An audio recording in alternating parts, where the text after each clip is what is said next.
The native village was unlike anything Marcus had ever seen. Built into the side of a massive cliff face, the structure seemed to grow out of the rock itself. Curved bridges connected different levels, and water fell in graceful cascades from hidden springs high above.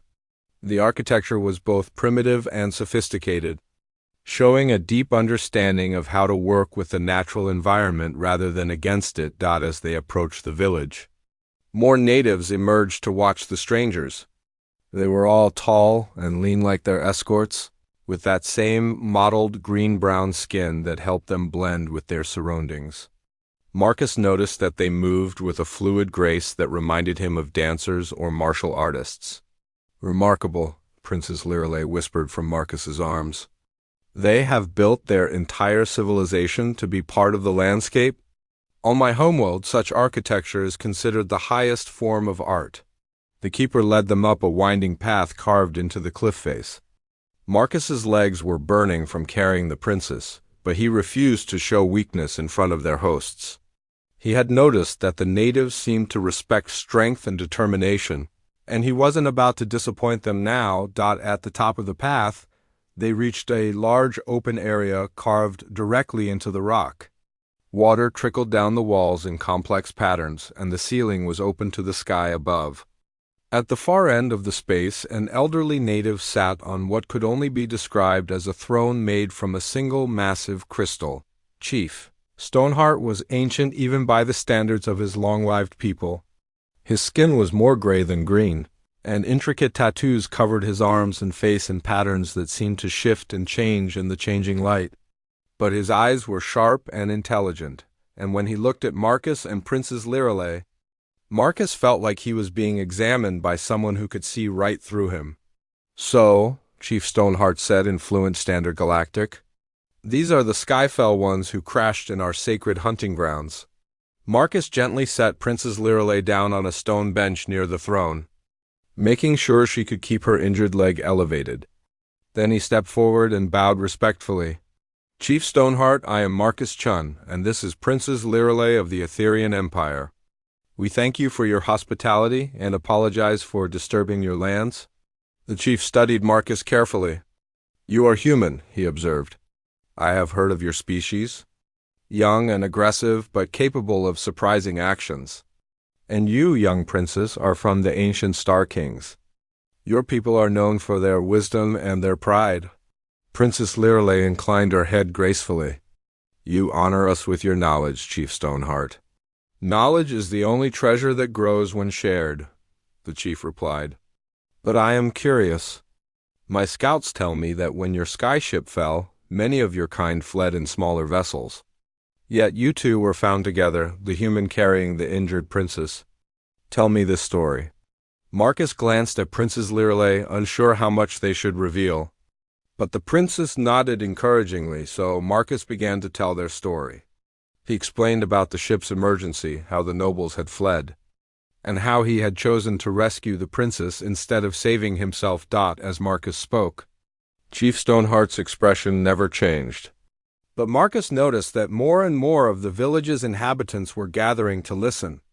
By the time he finished the story, dozens of natives had quietly assembled in the chamber. When Marcus finished, Chief Stoneheart was silent for a long moment. Then he spoke, his voice carrying clearly through the chamber. "In our culture," the chief said, "we have a saying, the strength of a person is not measured by their position, but by their willingness to sacrifice for others. Yet in all my years, I have rarely seen such sacrifice demonstrated by off-worlders." One of the younger natives stepped forward and spoke rapidly in their own language. Chief Stoneheart listened, then nodded. "My nephew asks an important question," the chief said. "He wants to know, if you are willing to risk your life for someone you barely know, what would you do for people you care about?" Marcus thought about the question. "I would do whatever it takes to protect them," he said simply. "Even if it meant staying on a strange world, far from your own home?" Marcus looked at Princess Lirelei, who was watching him with those silver eyes. Then he looked back at the chief. "If that's what it took, yes." Chief Stoneheart smiled for the first time since they had arrived. "Good answer, human Marcus. Now, let me tell you what has happened to your fellow Skyfell ones. The chief gestured, and several natives brought out a collection of objects that Marcus recognized immediately. They were emergency beacons, communicators, and other equipment from the ship's escape pods. "Your nobles," Chief Stoneheart continued. "They landed in various places around our territory. Most survived the crash fall, but they did not fare well afterward. What happened to them?" Princess Lirelei asked, concern clear in her voice. "They demanded," Chief Stoneheart said simply. "They ordered my people to serve them, to provide them with food and shelter while they waited for rescue. When my people offered to help them in exchange for respect and cooperation, the nobles became angry. They spoke of their wealth and power, as if such things mattered on a world where they owned nothing." Marcus felt his heart sinking. "Are they?" "They are alive," the chief assured him. "But they are now guests of various village chiefs throughout our territory, learning humility through honest work. It is good for their spirits, though they do not yet appreciate this gift." Princess Lirelei shifted uncomfortably on the stone bench. "And what of us, Chief Stoneheart? What do you require from us?" The elderly native stood up from his crystal throne and walked over to where Princess Lirelei sat. He knelt down and examined her injured leg with the practiced eye of someone who had treated many injuries. "You, young princess, require medical attention that my healers can provide. But the treatment will take several weeks, and you will need to rest and recover fully before you can travel." He turned to Marcus. "And you, human Marcus, will stay and help your friend recover. In exchange, you will both contribute to our community as your nobles have been required to do." Marcus felt a mix of relief and apprehension. "What kind of contribution?" Chief Stoneheart smiled again. "That depends on your skills. What did you do aboard your skyship?" "I was a maintenance worker," Marcus said honestly. "I cleaned and repaired things." "Excellent," the chief said. "Our water systems always need attention, and many of our older buildings require repair work. Your skills will be most welcome." Over the following days, Marcus discovered that the natives, who called themselves the Kithera, were far more advanced than their primitive appearance suggested. Their water systems were marvels of engineering, using gravity and natural pressure to distribute fresh water throughout the cliff city. Their buildings incorporated sophisticated principles of architecture and materials science. But what impressed Marcus most was their society. Everyone contributed according to their abilities, and no one went without food, shelter, or medical care. There were leaders like Chief Stoneheart, but they led through wisdom and consensus rather than fear or force. Princess Lirelei's leg was being treated by the village's master healer, an elderly Kithera woman named Wind Whisper.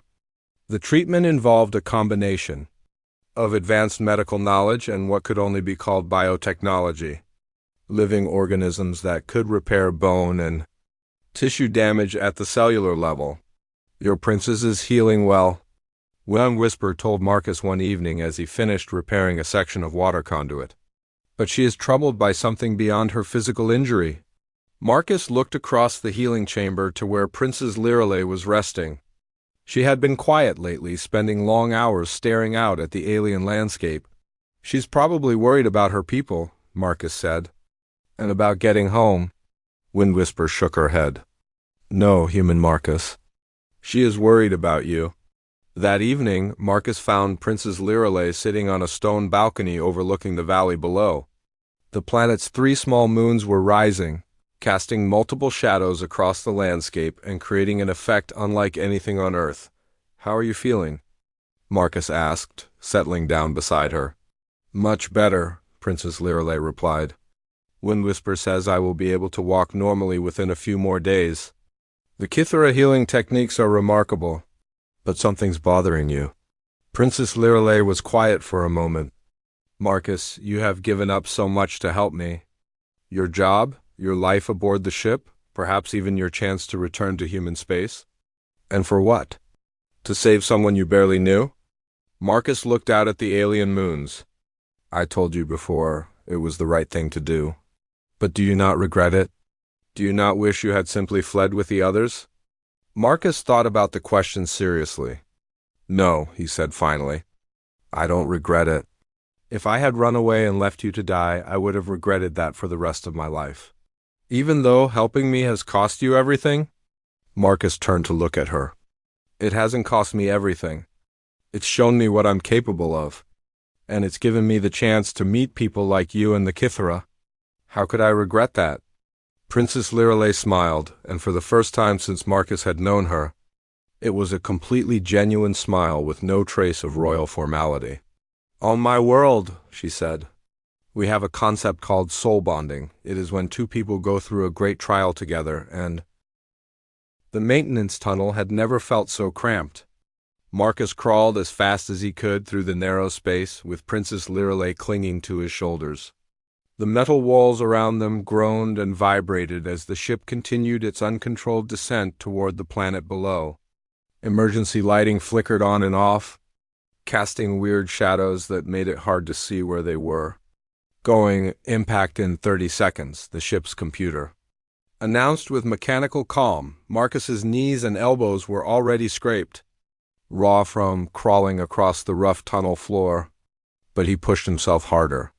Behind him, Princess Lirelei was silent except for occasional sharp breaths when the pain in her broken leg became too much. She weighed almost nothing compared to the heavy equipment Marcus was used to moving. But crawling while carrying someone through a tunnel was much harder than he had expected. There, Princess Lirelei said suddenly, pointing ahead with one slender arm. Light ahead of us. Marcus looked and saw she was right. There was a brighter glow coming from an opening in the tunnel wall about 20 meters ahead. It had to be another maintenance hatch, hopefully one that led to the emergency pod bay. Impact in 20 seconds. They reached the hatch just as the ship lurched violently to one side. Marcus nearly lost his grip on the access panel as both he and the princess were thrown against the tunnel wall. He could taste blood in his mouth from where he had bitten his tongue, but he ignored it and focused on getting the hatch open. The access tool sparked as Marcus activated it. For a terrifying moment, nothing happened. Then the hatch clicked and swung open, revealing the emergency pod bay beyond. Marcus had never been so happy to see a room in his life. The emergency pod bay was a large open space lined with individual escape pods, each one designed to carry up to 4 passengers safely to a planet's surface. Emergency lighting bathed everything in red, and he could hear the hiss of atmosphere being maintained by the ship's backup life support systems. But as Marcus helped Princess Lirelei through the hatch and into the bay, his heart sank. Most of the pod launch tubes were open and empty. The nobles and crew members who had fled had taken almost all of the available escape vehicles. Impact in 10 seconds, the computer announced. There. Princess Lirelei pointed to the far end of the bay, where Marcus could see one remaining pod with its hatch still open. One left. Marcus didn't stop to think about how they were going to make it across the large bay in 10 seconds. He simply picked up Princess Lirelei again and ran as fast as he had ever run in his life. His work boots pounded against the metal deck plates as sparks rained down from damaged ceiling panels. 5 seconds. They reached the pod with 3 seconds to spare. Marcus practically threw Princess Lirelei through the hatch and dove in after her just as the ship's computer reached 0. The impact was like nothing Marcus had ever experienced. Even inside the heavily padded emergency pod, he felt like he was being shaken apart. The pod's launch system activated automatically during the crash, shooting them away from the dying ship at tremendous speed. Through the small viewport, Marcus caught a glimpse of the celestial crown hitting the planet's surface in a massive explosion of fire and twisted metal. Then their pod hit the ground. Marcus woke up to the sound of Princess Lirelei calling his name. His head felt like someone had been using it for hammer practice, and every muscle in his body ached. But he was alive, and more importantly, so was she. Marcus, the princess was saying, Marcus, can you hear me? He opened his eyes and found himself looking up at her concerned face. They were still inside the emergency pod, but it was no longer moving. Sunlight was streaming through the small viewport, which meant they had survived the crash landing. I'm okay, Marcus said, though he wasn't entirely sure that was true. He tried to sit up and immediately regretted it as pain shot through his ribs. How long was I unconscious? Perhaps an hour, Princess Lirelei said. She was sitting with her back against the pod wall, her injured legs stretched out in front of her. The pod's medical system treated your head injury while you were unconscious. You have a concussion, but nothing life-threatening. Marcus looked around the small pod. It was cramped but well-equipped with emergency supplies, medical equipment, and communication devices. The problem was that the communication panel was completely dark. Have you tried to contact the other pods? Marcus asked. Princess Liralay's expression darkened. The communication system was damaged during the crash. I cannot reach anyone. Marcus struggled to the viewport and looked outside. They had landed in what appeared to be a valley surrounded by jagged purple rocks. In the distance, he could see smoke rising from several locations, probably other crash sites from the ship's debris or other emergency pods. The good news is that this planet has breathable atmosphere, Marcus said, reading from the pod's environmental display. The gravity is a little lighter than Earth normal, and the temperature is comfortable. But we are stranded, Princess Liralay said quietly. Marcus turned to look at her. Despite everything they had been through, she still managed to look regal, though her silver hair was now tangled and her elegant clothes were torn. But there was something else in her expression now, a vulnerability that Marcus had never seen in any of the nobles aboard the ship. Not stranded, Marcus said firmly. Just temporarily delayed? Princess Liralay almost smiled at that. You are optimistic for someone who has just survived a starship crash. My grandfather always said that problems are just puzzles waiting to be solved, Marcus replied, moving to the pod's equipment lockers. Let's see what we have to work with. The emergency pod was well stocked, as Marcus had expected. There were food rations for 2 weeks, water recycling equipment, medical supplies, environmental suits, and even some basic tools. Most importantly, there was an emergency beacon that could be activated if they could get to higher ground. The beacon has a range of about 50 kilometers, Marcus explained as he examined the device. If any of the other pods survived, they should be able to detect our signal. And if they did not survive? Princess Liralay asked. Marcus looked at her seriously. Then we'll have to find another way. But I didn't carry you through a crashing starship just to give up now. Princess Liralay studied Marcus's face for a long moment.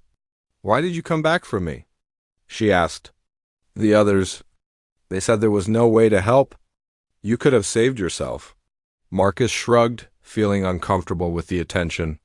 It was the right thing to do. The right thing to do, she repeated slowly.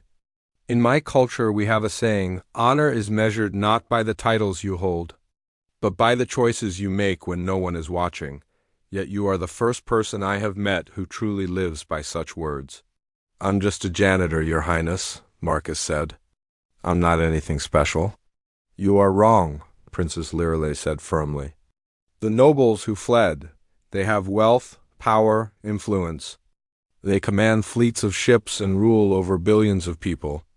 But when danger came, they showed their true nature. You showed yours as well. Before Marcus could respond, the pod's proximity alarm began beeping. Through the viewport, they could see movement in the distance. 3 figures were walking toward their crash site, moving carefully across the rocky ground. Survivors from the other pods? Princess Liralay asked hopefully. Marcus studied the approaching figures more carefully.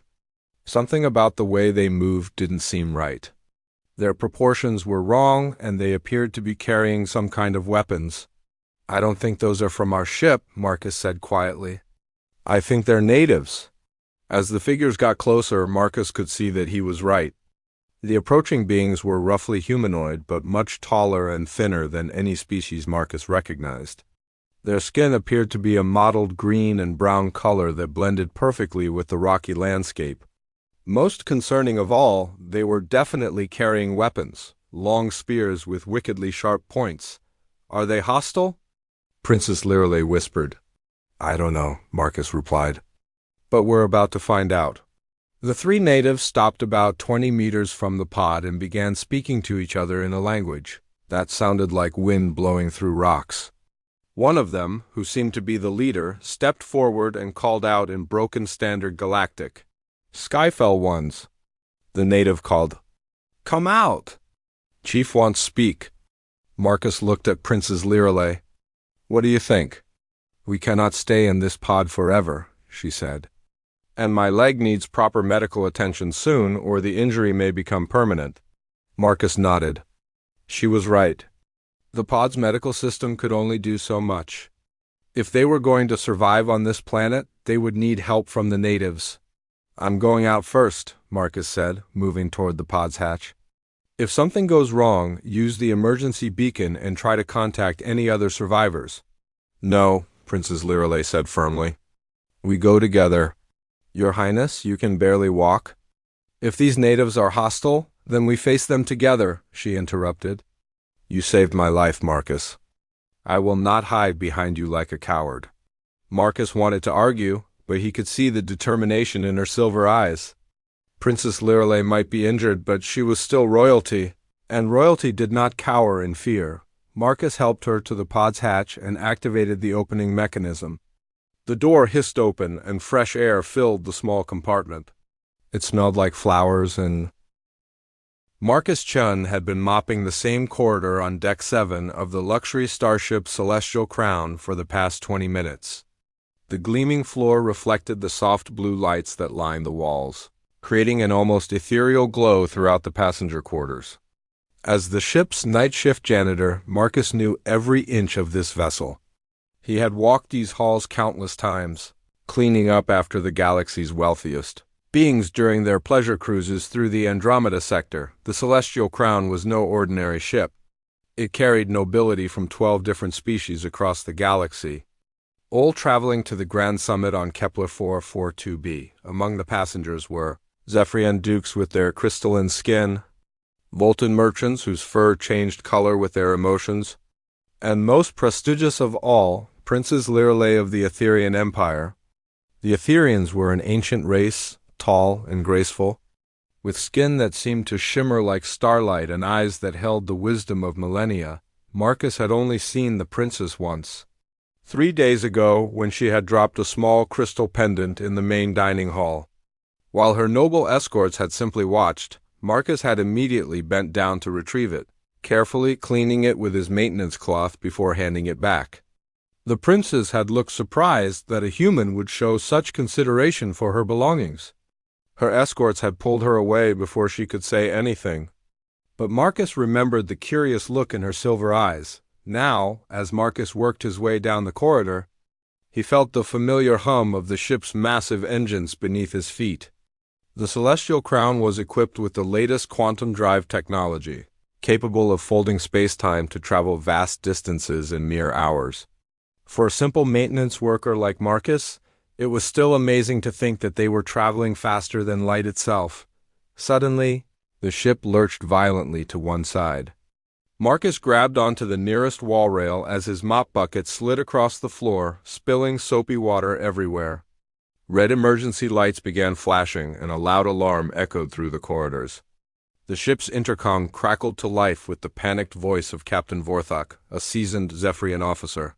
"All passengers and crew, this is an emergency. We have suffered a critical engine failure. Quantum drive offline.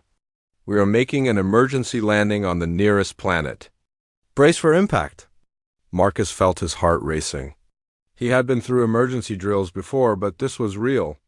The ship shook again, more violently this time, and he could hear the groaning of metal under stress. Through the nearest viewport, he could see a planet's surface rushing toward them. It was a barren world, mostly rocky with patches of what looked like purple vegetation.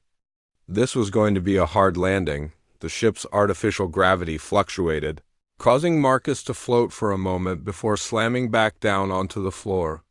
He knew he should get to the nearest emergency pod, but something made him hesitate. The passenger quarters were in this section. What if someone needed help? As if answering his question, Marcus heard shouting from the direction of the VIP suites. He ran toward the sound, his maintenance boots gripping the deck plates as the ship continued to shake.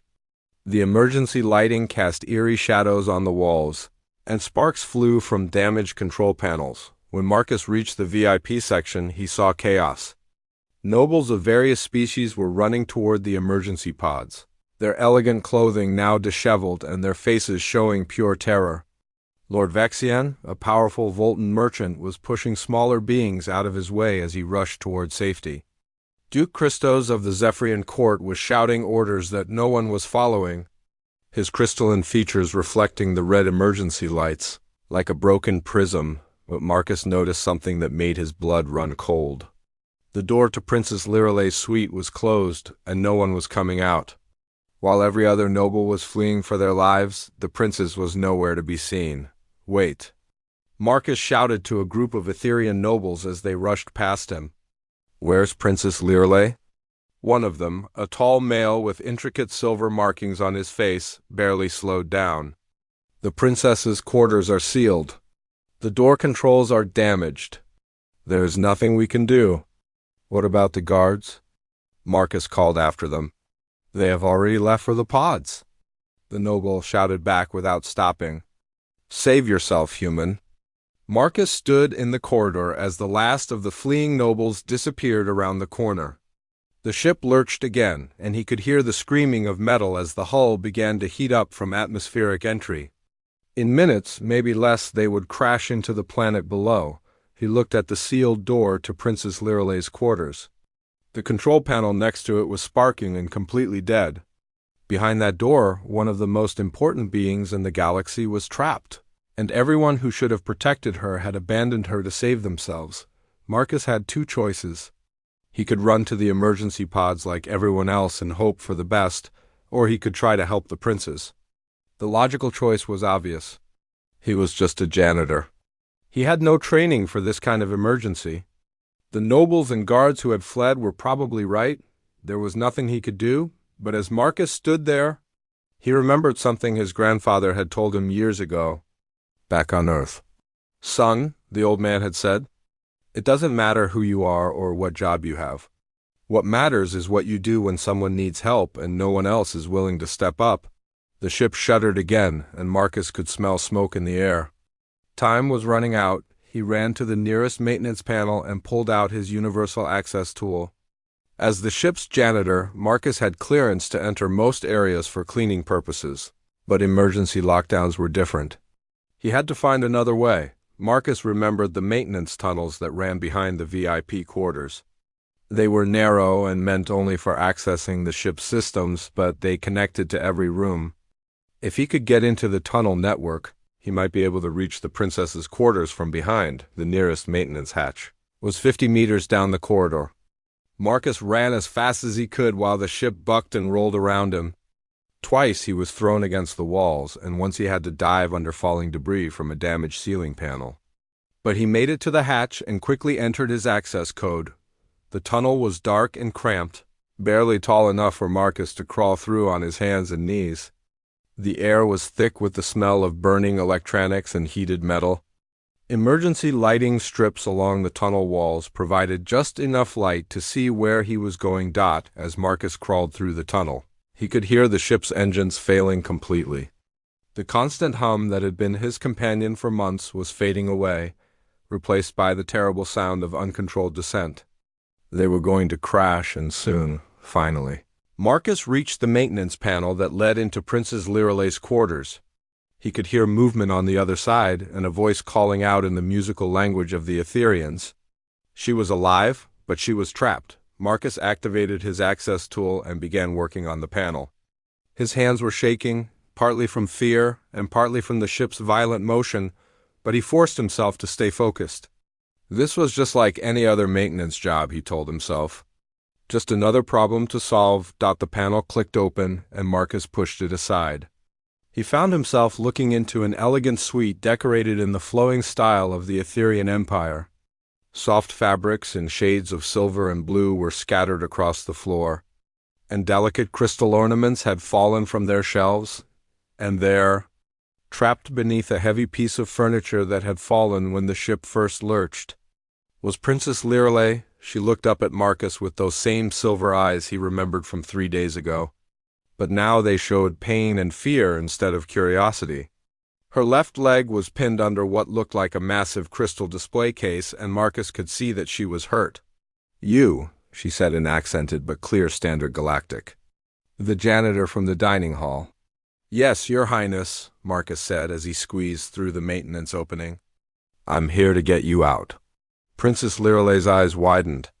The others. The nobles. They said the door was sealed.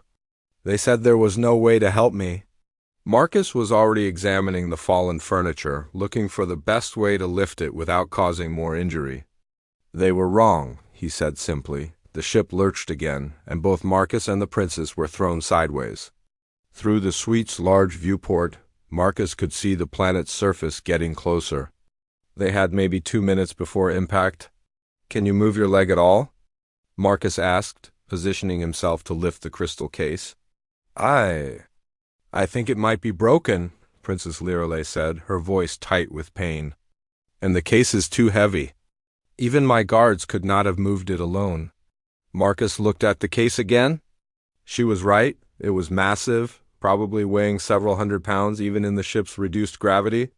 But Marcus had spent years working in the ship's cargo bays, loading and unloading heavy equipment. He knew how to use leverage and proper technique to move things that seemed impossible. More importantly, he was human. And humans, as the galaxy was beginning to learn, had a stubborn refusal to accept that anything was truly impossible.